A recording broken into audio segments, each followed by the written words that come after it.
তুমি আমার না হওয়া এমন একজন প্রিয় মানুষ, যাকে বুকের ভেতর 2.5 ইঞ্চি গভীরে লালন করি রোজ।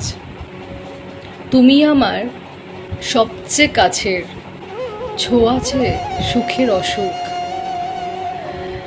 যাকে ছোঁয়ার তৃষ্ণায় আমি রোজ ছটফট করি বন্দি পাখির মতো খাঁচাতে।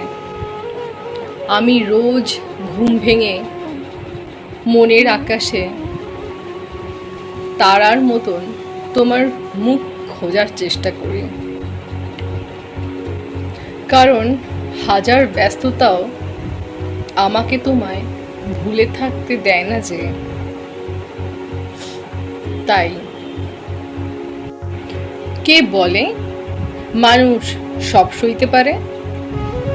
আমি তো না সইতে পারার ব্যথার সব বিষে রোজ দংশিত হই। রোজ উপশমের দেওয়া হিসেবে তোমার স্মৃতিগুলোই গিলে খাই। রোজ রোজ আমার বালিশ জানে তোমার জন্য মনের মাঝে তীব্র দহন কেমন হয়, অথচ তুমি আমার না হওয়া একটা প্রিয় ভুবন।